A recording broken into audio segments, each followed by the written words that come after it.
გიტარას ინტიმური ჟღერადობა აქვს.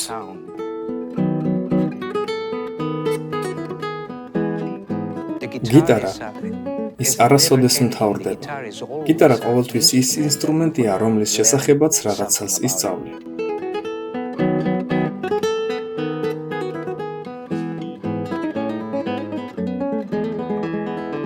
ვიტყოდი, რომ გიტარა ლათინოამერიკული კულტურის ყველაზე მნიშვნელოვანი ინსტრუმენტია.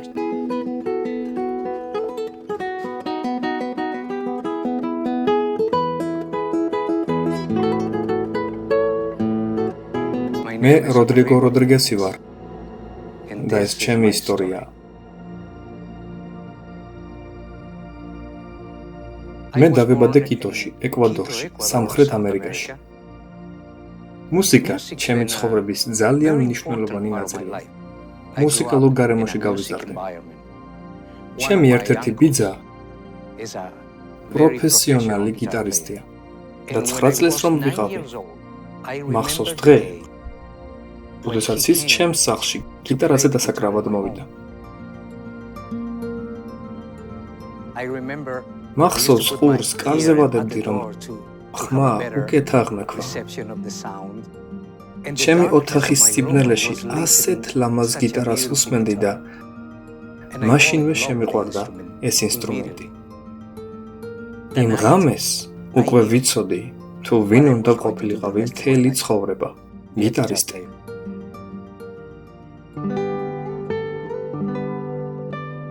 პირველად, როცა გიტარა ხელში ავიღე, ისეთი შეგრძნება დამეუფლა, თითქოს გიტარა ჩემთან ერთად დაიბადა და ეს ჩემი სხეულის ნაწილი იყო. და მამა ჩემის გიტარაზე დაკვრის მცდელობის პროცესში ვიყავი, როცა ის ოთახში შემოვიდა. მის სახეზე დავინახე, რომ იმედგაცრუებული იყო, შეფიქრიანებული. მან გიტარა ხელიდან გამომტაცა და კარადაში ჩაკეტა. მახსოვს მითხრა, გიტარისტი არასოდეს გახდები. მუსიკოსები არასტაბილურები და გაკოტრებულები არიან. კოლეჯში უნდა წახვიდე, იურისტი გახდები, ბუღალტერი გახდები, ექიმი გახდები, მაგრამ მუსიკოსი არ გახდები. მახსოვს ის დღე. გული მტკიოდა, გული მწყდებოდა. იმიტომ რომ ვიცოდი, მამა ჩემი ოცნების ნაწილი არ გახდებოდა.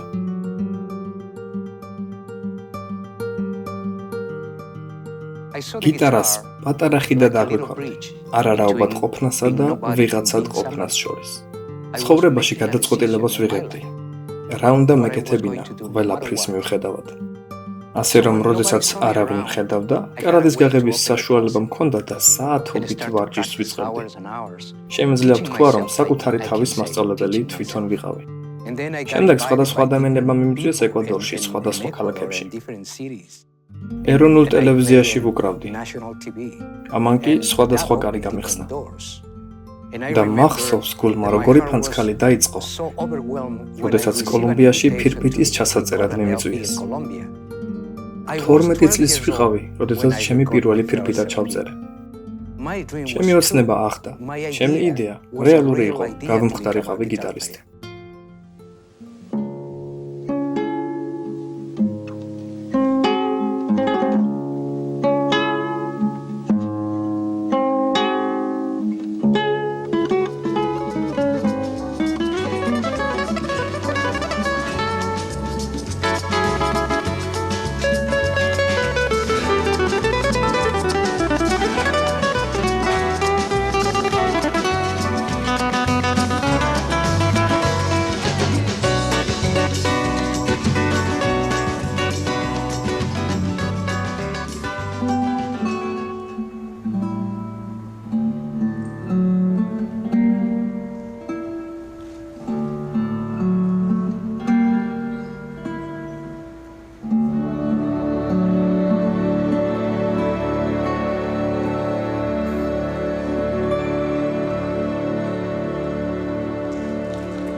ოცდაათი წლის წინ შეერთებული შტატების ამ ულამაზეს ქვეყანაში, დალასში, ტეხასის შტატში, ისტიფლის კოლეჯში მიმიწვიეს, რათა კლასიკური გიტარის დაკვრა მესწავლებინა. შემდეგ კი კალიფორნიის შტატის ქალაქ ორენჯ ქაუნთიში გადავედი საცხოვრებლად. ორენჯ ქაუნთიში ბედნიერების ძიებისას აგენტი ვიპოვე, რომელიც კარიერაში ბევრი კარის გაღებას დამკვირდა. ის ყოველ დღე მესაუბრებოდა ღვთის გეგმებზე, ღვთის წყალობაზე, ღვთის ახალ დასაწყისზე. საშინლად მაძრწუნებდა ის აზრი, რომ ჩემი სიცოცხლე მას მივანდო, ვისი არსებობისაც არ მჯერა. იმ აზრით გავიზარდე, რომ ვიღაც ჭკვიანმა კაცმა გამოიგონა ღმერთი, რათა ხალხი ეკონტროლებინო. მე არ ვიცნობდი ღმერთს. ღმერთის არსებობის საკითხი საერთოდ არ მაინტერესებდა. მე ჩემს ღმერთს მივყვებოდი, ჩემს საკუთარ ღმერთს, რომელიც გიტარა იყო. მახსოვს დაბადების დღეზე ჩემმა აგენტმა საჩუქარი მაჭირა. როდესაც საჩუქარი გავხსენი, უნდა ვაღიარო, რომ გარკვეულწილად იმედგაცრუებული ვიყავი. ვინ ჩუქნის ბიბლიას? ჩემს ლათინოამერიკულ კულტურაში ბიბლიას დაბადების დღის საჩუქრად არ ჩუქნი. კარგი ღვინის ბოთლს ჩუქნი. მან მითხრა, თუ ერთხელ მაინც დავესწრებოდი, აღარასდროს ახსენებდა ამ ყველაფერს. მახსოვს ვკითხე, რამდენი ხანი გრძელდება ეკლესია? მიპასუხა, ალბათ 1 საათი. და ვფიქრობდი, თუ ჩემი ცხოვრების ამ 1 საათს დავუთმობ, ის აღარასდროს ისაუბრებს ღმერთზე. ეს კარგი შეთავაზებაა. ასე რომ ეკლესიაში წასვლა გადავწყვიტე. იქ თითქოს ღმერთი ჩემს მარტოსულ გულს ელაპარაკებოდა. 3000 ადამიანი გაქრა და ეს იყო საუბარი ღმერთსა და ჩემს შორის. ყველაფერს, რასაც პასტორი ამბობდა, ჩემს ცხოვრებაში ლოგიკური ახსნა ჰქონდა. ასე რომ მომდენო კვირას მარტო წავედი და შემდეგ კვირასაც მარტო წავედი. და ჩემს გონებაში ვიდეო ჩანაწერის მსგავსად ვხედავდი წლებს, როდესაც პასუხებს ვეძებდი. უდაბნოში ვთევზაობდი. ხალხისაგან აღიარებას ვეძებდი. მივხვდი, რომ მას ვუყვარ ვარ, რომ მის თვალში ღირსეული ადამიანი ვარ, რომ ჩემი კანის ფერი არ არის მნიშვნელოვანი, რომ ჩემი სოციალურ-ეკონომიკური მდგომარეობა მისთვის მნიშვნელოვანი არ არის. უდაბნოში ვთევზაობდი. ხალხისაგან აღიარებას ვეძებდი. და ამიტომაც მე იესო მივიღე 27 წლის წინ. საბოლოოდ მივხვდი, რომ ის ჩემთვის მოკვდა. მთელი ცხოვრება ვცდილობდი საუკეთესო ყოფილიყავი. ახლა კი მინდა საუკეთესო გავცე. იმიტომ რომ კონკურენცია აღარ არსებობს. ეს თავისუფალი თამაშია.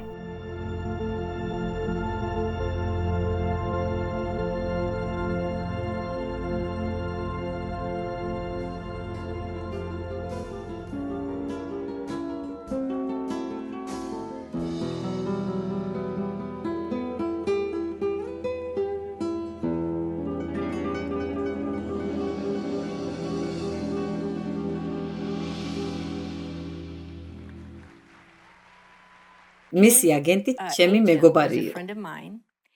და მე გიტარაზე ვუკრავდი. ცოტათი გამეგებოდა. და კიდევ რამოდენიმე გაკვეთილი სწავლა მჭირდებოდა და მან მირჩია. როდრიგო როდრიგესი, ეს ის კაცია, ვისთანაც უნდა მიხვიდე. როდესაც როდრიგოს შევხვდი, ვუთხარი. იცი, გაკვეთილებზე სიარული მინდოდა. რას ფიქრობ? მან მითხრა, იქნებ ერთად ვისადილოთ და ვისაუბროთ და განვიხილოთ ის ტექნიკა, რომლის შესწავლაც გინდა. როდესაც პირველად შევხვდი, ძალიან მომხიბლა მისი საუბრის მანერა, მისმა გარეგნობა. იმავე დღეს, როდესაც ბიძა ჩემის გიტარაზე დაკვრა მოვისმინე, ის ხომ ვიცოდი, რომ გიტარისტი ვიქნებოდი მთელი ცხოვრება. გულში იგივე გზნობა გამიჩნდა მისი დანახვისას და ისიც ვიცოდი, რომ ეს ჩემი ცოლი იქნებოდა მთელი ცხოვრება. ძალიან რომანტიკულ რესტორანში წამიყვანა. ცოტათი მაძითლებდა, თვალებში მიყურებდა. თქვა, რომ ლამაზი თვალები მქონდა და უბრალოდ მახსოვს. და ასევე მახსოვს, ფონზე მუსიკა ისმოდა. მე ვეკითხებოდი, ეს ვინ არის? ის მპასუხობდა, ეს ვივალდია. ეს ვინ არის? ეს ბეთჰოვენი. და ის სიმფონიებს ასახელებდა და მე კი უბრალოდ გაოცებული ვიყავი. როგორც გავიგე, ზოგიერთი რამ თავად მოიგონა. ეს ჩემთვის ძალიან შთამბეჭდავი იყო. ასე რომ ალბათ იმ დღეს გამიმართლა, რადგან იცი, ისინი ჩემთვის ცნობილი მუსიკის უმეტესობას უკრავდნენ. ალბათ ერთი ან ორი კომპოზიტორი მე თვითონ მოვიფიქრე, კი ეს უნდა ვაღიარო. გიტარის გაკვეთილები ასე წარიმართა. ერთი გაკვეთილი მივიღე და 3 თვის შემდეგ დავქორწინდით.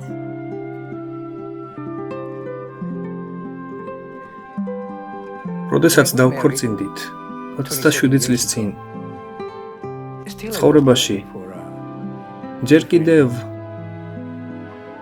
სხვა რამეებს ვეძებდი. მუსიკასთან დაკავშირებულ სხვადასხვა შესაძლებლობებს. უამრავი მოლოდინებით სავსე ძალიან მოუმწიფებელი მორწმუნე ვიყავი.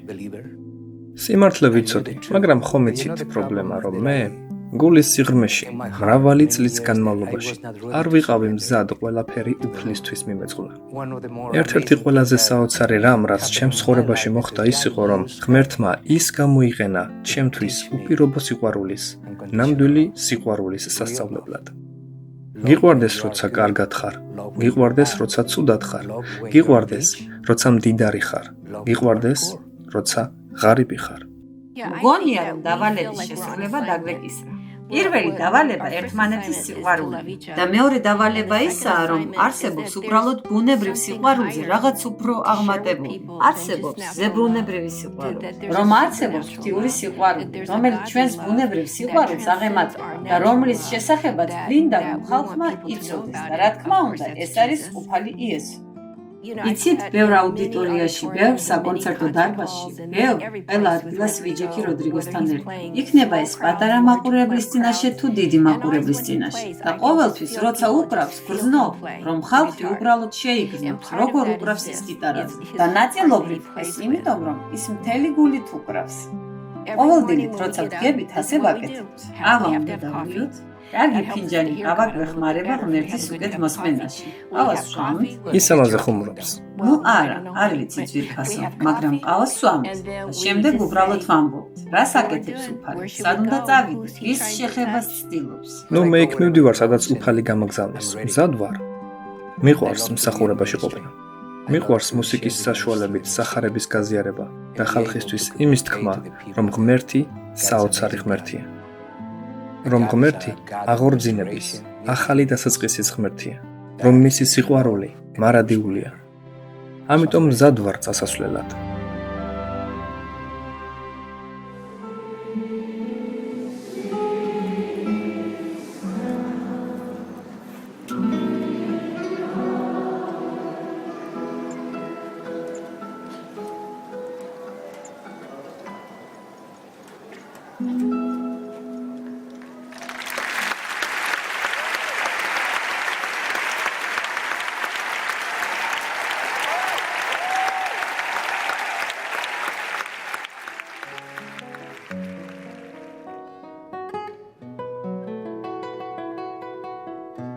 ვერც კი აღვწერ, რაოდენ დიდი პატივია ჩემთვის, ვემსახურო უფალს ჩემივე ნიჭით. ვთხოვ მას, უფალო, გამაგზავნე, აქ ვარ, ხელმისაწვდომი ვარ. მხოლოდ ერთი მიზანი, გაავრცელო სასიხარულო უწყება. არ არის აუცილებელი გიტარისტი იყო, მაგრამ გული უნდა გქონდეს, რომ მას შენი ნიჭებით ემსახურო. როდესაც სიტყვა მუსიკოსერზე ვფიქრობ, მისიის მუსიკაზე ვფიქრობ. გიტარა ჩემს ცხოვრებაში ყველაფერს წარმოადგენდა. რამდენს ვქმნი, ხალხს უფრო მეტად მოვეწონები. რამდენს ვფლობ, ხალხს უფრო მეტად მოვეწონები. და მუსიკა გახდა საშუალება გამეცხადებინა, გამეზიარებინა, განსხვავება 30 წლისწინდელ და ახლანდელ როდრიგო როდრიგეს შორის.